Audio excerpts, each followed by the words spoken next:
বিসমিল্লাহির রহমানির রহিম। প্রিয় থার্ড ইয়ার শিক্ষার্থীবৃন্দ, আজকে আমি তোমাদের ম্যানেজমেন্ট অ্যাকাউন্টিং থেকে cost absorption and variable costing এই অধ্যায় থেকে একটি ক্লাস নিচ্ছি। আমি প্রবলেম 21, এই প্রবলেম 21টা আজকে সলিউশন করে দিচ্ছি। The following data is available for the month of April. Beginning inventory nil. এখানে আমাদের বিগিনিং ইনভেন্টরি পরিমাণটা দেওয়া নাই। বিগিনিং ইনভেন্টরি বলেছে কত? নীল। তারপরে সেলস ইউনিট দেওয়া আছে 6000, production unit 9000, selling price per unit 25 টাকা। এখানে পার ইউনিট সেলসের পরিমাণটা দেওয়া আছে কত? 25 টাকা।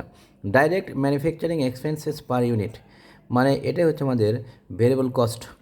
এটা হচ্ছে আমাদের ভেরিয়েবল কস্ট পার ইউনিট, যেটা আমরা ডাইরেক্ট কস্টিংয়ের রেটটা পাই। সেই ডাইরেক্ট কস্টিংয়ের রেটটা এরা ডাইরেক্ট ম্যাটেরিয়াল অন্য অঙ্কে যেভাবে যেমন দেওয়া থাকে, যে direct material per unit, direct labour per unit, তারপরে variable factory overhead per unit, এই তিনটার যোগফল একবারে এরা বলে দিয়েছে কত? ডাইরেক্ট ম্যানুফ্যাকচারিং এক্সপেন্সেস নামে পার ইউনিট কত টাকা দেওয়া আছে? 12 টাকা। তার মানে এই 12 টাকার মধ্যে আমাদের যোগ আছে কী কী? Direct material cost per unit, direct labour cost per unit, আর variable factory overhead per unit. এই তিনটা যোগফল একবারে দেওয়া আছে 12 টাকা। আচ্ছা, তারপর বলে দিয়েছে কি, এটা হচ্ছে fixed factory overhead per unit. Fixed factory overhead per unit দেওয়া আছে 4 টাকা। আবার ফিক্সড ফ্যাক্টরি ওভারহেড টোটালও দেওয়া আছে কত? 30,000 টাকা। আর নিচে বলেছে এখানে একটা কথা, fixed factory overhead per unit এবং ফিক্সড ফ্যাক্টরি ওভারহেড টোটাল যদি দেওয়া থাকে, তাহলে আমরা এখান থেকে কী করতে পারবো? নর্মাল ক্যাপাসিটির পরিমাণটা বের করতে পারবো। আমাদের অঙ্কের কথাও নর্মাল ক্যাপাসিটির পরিমাণটা দেওয়া নাই, আবার ইন্ডিং ইনভেন্টরি এটাও দেওয়া নাই। ইন্ডিং ইনভেন্টরি আমরা ওয়ার্কিং করে বের করে নিতে পারবো। নর্মাল ক্যাপাসিটি যেহেতু দেওয়া নেই, এটা আমাদের ওয়ার্কিং করে বের করে নিতে হবে। ইন্ডিং ইনভেন্টরি এবং নর্মাল ক্যাপাসিটি দুইটা পরিমাণে আমাদের ওয়ার্কিং করে বের করে নিতে হবে। নর্মাল ক্যাপাসিটি এখানে দেখবো আমরা নর্মাল ক্যাপাসিটি কত আসবে। নর্মাল ক্যাপাসিটি যেটা আসবে ওইটা, আর হচ্ছে প্রোডাকশান ইউনিট, এই প্রোডাকশান আর হচ্ছে নর্মাল ক্যাপাসিটি দুইটার মধ্যে তুলনা করে আমরা দেখব যে কোনটা বড় কোনটা ছোট, সমান না বড় না ছোট। যদি প্রোডাকশনের পরিমাণ কম হয় নর্মাল ক্যাপাসিটি থেকে, তাহলে সেক্ষেত্রে আন্ডার অ্যালোকেশন হবে। আর নর্মাল ক্যাপাসিটির থেকে প্রোডাকশনের পরিমাণ বেশি হলে সেক্ষেত্রে ওভার অ্যালোকেশন হবে। এখন আন্ডার অ্যালোকেশন হবে না ওভার অ্যালোকেশন হবে, সেটা আমরা নর্মাল ক্যাপাসিটি বের করার পর প্রোডাকশনের সাথে তুলনা করে তারপরে পাবো এটা আমরা। আচ্ছা, আরও কী বলেছে এখানে? Commercial expenses fixed. Commercial expenses fixed দেওয়া আছে কত? 12,000 টাকা। কমার্শিয়াল এক্সপেন্সেস বা অপারেটিং এক্সপেন্সেস শুধু ফিক্সডের পরিমাণটা দেওয়া আছে, কিন্তু ভেরিয়েবল অ্যাডমিন সেলিং অন্য অঙ্কে যেভাবে দেওয়া থাকতো ওইভাবে আমাদের এখানে দেওয়া নাই। ভেরিয়েবল অ্যাডমিন সেলিংটা দেওয়া নাই। তো ভেরিয়েবল অ্যাডমিন সেলিং যদি না দেওয়া থাকে, তাহলে আমরা ওইটা 0 ধরে নিয়ে অঙ্কটা সলিউশন করবো, কিংবা ওই অ্যামাউন্টটা না দেখালেও কোনো সমস্যা হবে না। আচ্ছা, তাহলে এই কয়েকটা তথ্য দিয়ে আমাদের নির্ণয় করতে বলেছে। রিকোয়ারমেন্ট 1-এ অ্যাবজর্পশন কস্টিং মেথডে ইনকাম স্টেটমেন্ট তৈরি করতে, prepare income statement under absorption costing. আর 2 নম্বরে বলেছে prepare income statement under direct costing. আর 3 নম্বরে বলেছে রিকনসিলিয়েশন স্টেটমেন্ট। আচ্ছা, আমরা এখন সলিউশনে যাচ্ছি, অঙ্কটা সম্পূর্ণটা সলিউশন করে দিচ্ছি।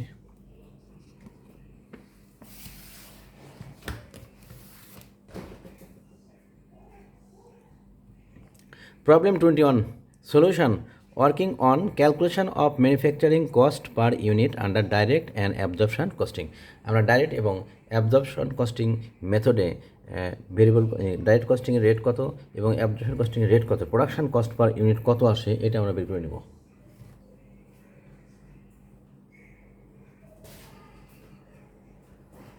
প্রোডাকশন কস্ট পার ইউনিট কত আসে এটা আমরা এখন বের করব। Direct manufacturing cost per unit আমাদের অঙ্কে বলেই দিয়েছে। ডাইরেক্ট ম্যানুফ্যাকচারিং কস্ট ইউনিট কত টাকা ছিল? 12 টাকা। এটা হচ্ছে আমাদের যেহেতু ভেরিয়েবল কস্ট, সুতরাং এটা ডাইরেক্ট এবং অ্যাবজর্পশন দুটার মধ্যেই আসবে। তো ডাইরেক্ট কস্টিংয়ে লিখলাম 12 টাকা, আর অ্যাবজর্পশন কস্টিংয়ে আমরা লিখব কত? 12 টাকা। আর fixed factory overhead per unit, fixed factory overhead per ইউনিটটা বলে দিয়েছে আমাদের অঙ্কে কত টাকা? 4 টাকা। আমরা এই 4 টাকাটা শুধু লিখবো অ্যাবজর্পশন কস্টিংয়ের নিচে। তাহলে এটার মান পেলাম 12 টাকা ডাইরেক্ট কস্টিংয়ের রেট, আর অ্যাবজর্পশন কস্টিংয়ের রেট পেলাম 12 আর 4 কত? 16 টাকা। তাহলে total cost per unit absorption কস্টিংয়ে আমরা পেলাম কত? 12।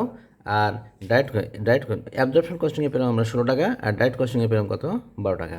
এখন আমরা ওয়ার্কিং 2 করব। ওয়ার্কিং 2-তে আমাদের কাজ হচ্ছে opening plus production minus sales সমান ক্লোজিং। আমাদের এই 4টা মানের মধ্যে যে কোনো একটা মান অনুপস্থিত থাকবে, এই মানটা আমরা এই ওয়ার্কিং 2 এর মাধ্যমে বের করে নেব। আমরা দেখতে পাচ্ছি এখানে ওপেনিংয়ের পরিমাণ দেওয়াই আছে 0, নীল, প্রশ্নে বলে দিয়েছে যে ওপেনিং নীল, তার মানে কি ওপেনিং 0। তারপরে প্রোডাকশান এটা দেওয়া ছিল কত, 9000, আর সেলসের পরিমাণ দেওয়া আছে 6000, আর ক্লোজিংটা আমাদের দেওয়া ছিল না, এবং ক্লোজিংটা আমরা ক্যালকুলেশন করে বের করলাম। ক্লোজিং ইউনিটের পরিমাণ পেলাম কত, 3000 ইউনিট। ওয়ার্কিং থ্রিতে আমরা যে কাজটা করবো সেটা হচ্ছে ক্যালকুলেশন অফ নর্মাল ক্যাপাসিটি। আমরা ওয়ার্কিং থ্রিতে নর্মাল ক্যাপাসিটির পরিমাণটা বের করবো। আমরা দেখতে পাচ্ছি ওয়ার্কিং থ্রিতে নর্মাল ক্যাপাসিটির পরিমাণ যে সূত্র ছিল সেই সূত্র আগে লিখবো আমরা। Fixed factory overhead rate, total fixed factory overhead by normal capacity. Fixed factory overhead rate সমান সমান total fixed factory overhead by normal capacity, এটা হচ্ছে আমাদের সূত্র। এখান থেকে নর্মাল ক্যাপাসিটিকে এখানে নিয়ে আসবো, আর ফিক্সড ফ্যাক্টরি ওভারহেড রেটকে আমরা নিচে নিয়ে গেলাম। তাহলে কী আসবে, total fixed factory overhead by fixed factory overhead rate. তো টোটাল ফিক্সড ফ্যাক্টরি ওভারহেড আমাদের এখানে দেওয়া আছে কত, 30,000 টাকা, আর নিচে ফিক্সড ফ্যাক্টরি ওভারহেড রেট দেওয়া আছে কত, 4 টাকা। আমরা ফিক্সড ফ্যাক্টরি ওভারহেড রেট দিয়ে টোটাল ফিক্সড ফ্যাক্টরি ওভারহেডকে ভাগ করলে পেয়ে যাচ্ছি কত, নর্মাল ক্যাপাসিটির পরিমাণ। তো নর্মাল ক্যাপাসিটির পরিমাণ এখানে পেলাম কত, নর্মাল ক্যাপাসিটির পরিমাণ আমরা এখানে পেয়েছি 7500 ইউনিট। আমাদের দেখতে পাচ্ছি প্রোডাকশনের পরিমাণ অঙ্কে দেওয়া আছে কত, 9000। প্রোডাকশান দেওয়া আছে 9000, আমরা নর্মাল ক্যাপাসিটির পরিমাণ বের করলাম 7500। যেহেতু নর্মাল ক্যাপাসিটি থেকে প্রোডাকশনের পরিমাণটা বেশি, প্রোডাকশান 9000 পরিমাণ যেহেতু বেশি, সুতরাং এখানে কী করতে হবে, আমাদের ওভার অ্যালোকেশনের পরিমাণটা নির্ণয় করতে হবে। ওভার অ্যালোকেশন, তাহলে আন্ডার অ্যালোকেশন অন্য অঙ্কে আমরা পেতাম, আমরা এখানে পেয়েছি কত, ওভার অ্যালোকেশনের পরিমাণটা পেয়েছি। এখন ওভার অ্যালোকেশন ওয়ার্কিং 4 করে আমরা ওভার অ্যালোকেশনটা বের করে নেব। Over allocation working 4, over allocation সমান সমান কি, production minus normal capacity into fixed factory overhead rate. প্রোডাকশনের পরিমাণ হচ্ছে 9000 দেওয়াই আছে, আর নর্মাল ক্যাপাসিটির পরিমাণ একটু আগে আমরা বের করলাম 7500। তাহলে 9000 minus 7500 into fixed factory overhead rate. Fixed factory overhead রেটের পরিমাণ কত, 4 টাকা। তাহলে 9000 থেকে 7500 বাদ দিলে আসে কত, 1500 গুণন কত, 4 4 15 60, 6000 টাকা। তাহলে ওভার অ্যালোকেশনের পরিমাণ আমরা পেলাম কত, 6000 টাকা। এখন 1 নম্বর রিকোয়ারমেন্টে আমাদের নির্ণয় করতে বলেছে অ্যাবজর্পশন কস্টিং মেথডে ইনকাম স্টেটমেন্ট তৈরি করো। অ্যাবজর্পশন কস্টিং মেথডে ইনকাম স্টেটমেন্ট তৈরি করে, এটা আমাদের 1 নম্বর রিকোয়ারমেন্ট। আমরা এখন 1 নম্বর রিকোয়ারমেন্টটা করছি।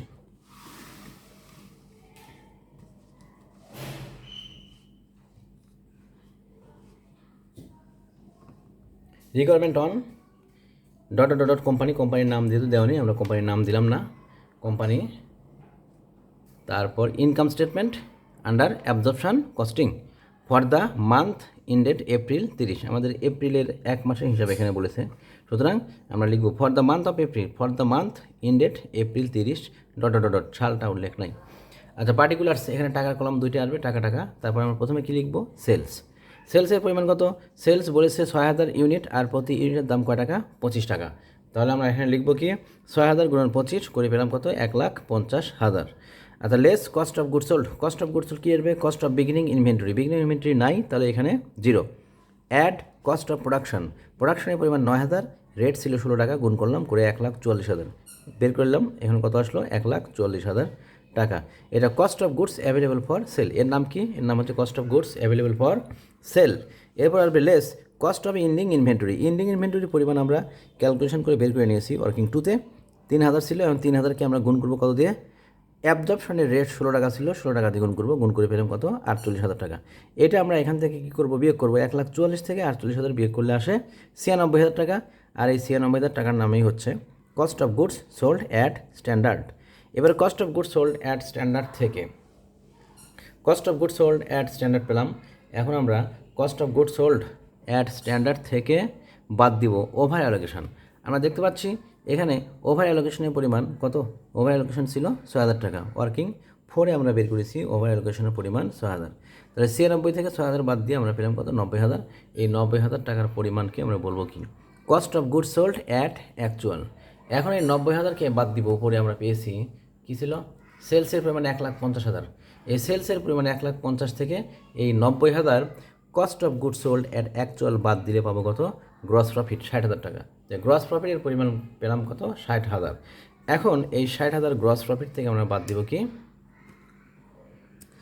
Less operating expenses. এখন আমরা এখান থেকে অপারেটিং এক্সপেন্সেস বাদ দিচ্ছি। তো অপারেটিং এক্সপেন্সের মধ্যে আসবে কী ভেরিয়েবল কমার্শিয়াল এক্সপেন্সেস। এখানে ভেরিয়েবল কমার্শিয়াল এক্সপেন্সেসের পরিমাণ নাই, তাই 0 বসালাম। আর ফিক্সড কমার্শিয়াল এক্সপেন্সেসের পরিমাণ দেওয়া আছে 12,000, আমরা এখানে 12,000টা বসিয়ে দিলাম। দুটো যোগ করে 12,000 আসলো, 12,000 বাদ দিলে আসবে কত 48,000। এটা হচ্ছে আমাদের নেট ইনকাম। তাহলে net income under absorption costing মেথডে কত আসলো 48,000 টাকা। এখন 2 নম্বর রিকোয়ারমেন্ট আমাদের বলেছে যে আন্ডার ডাইরেক্ট কস্টিংয়ে আমাদের কী করতে হবে ইনকাম স্টেটমেন্ট তৈরি করতে হবে। ডাইরেক্ট কস্টিং মেথডে income statement. Requirement 2 dot company, আমরা কোম্পানির নাম দেয়নি তাই আমরা এখানেও দিলাম না, ডট কোম্পানি। তারপরে income statement under direct costing.